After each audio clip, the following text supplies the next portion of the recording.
Μας είπες λοιπόν, Κωνσταντίνο, ότι η βρώμη είναι μια πολύ καλή τροφή για την καρδιά. Διότι έχει διαλυτικές θετικές ίνες. Εμείς λοιπόν σας προτείνουμε ένα πολύ ωραίο πρωινό με βρώμη.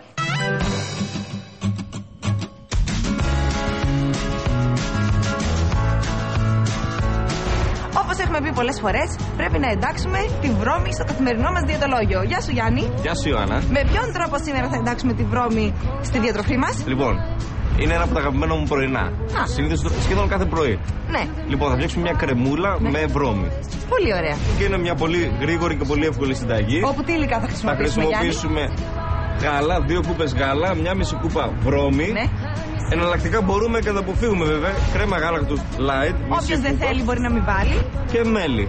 Και φυσικά μπανάνα που θα την κόψουμε σε λεπτές φέτες, έτσι ώστε να την ενσωματώσουμε μέσα στην κρέμα μας. Ξεκινάμε.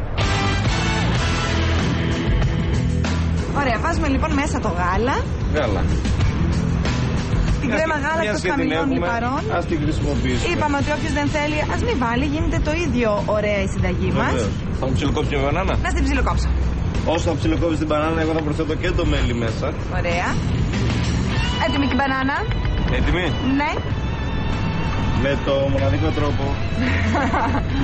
Λοιπόν, δεν θέλουμε να κάψει το γάλα, απλά να ζεσταθεί. Ωραία. Και η βρώμη. Τη βρώμη τη ρίχνουμε στο τέλος, Στο τέλος ακριβώς.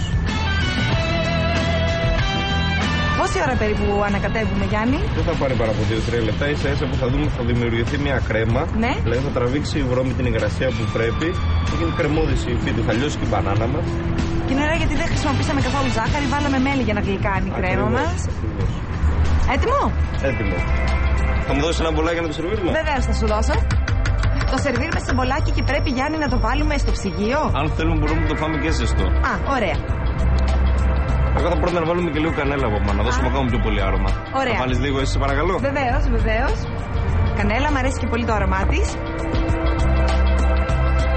Και είναι έτοιμο λοιπόν το πρωινό μας, ή απογευματινό ή βραδινό, όποτε θέλετε το τρώτε, με νυφάδες βρώμης που έχουμε πει για την θρεπτική αξία τη μοναδική, και έχει επίσης και ευεργετική επίδραση στο αρτηριακό μας σύστημα.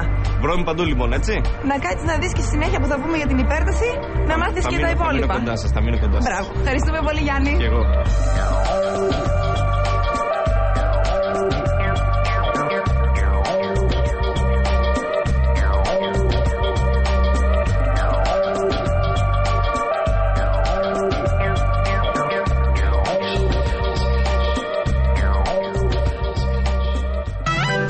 Μέμο, εσύ έχεις εντάξει τη βρώμη στο διαιτολογιό σου? Θα ήθελα να. Θα πρέπει να την εντάξει. Έχει ευεργετική δράση για τον οργανισμό. Ο Κωνσταντίνος μας τα έχει πει πολλάκις. Λοιπόν, πάμε στο επόμενο θέμα. Υπέρταση.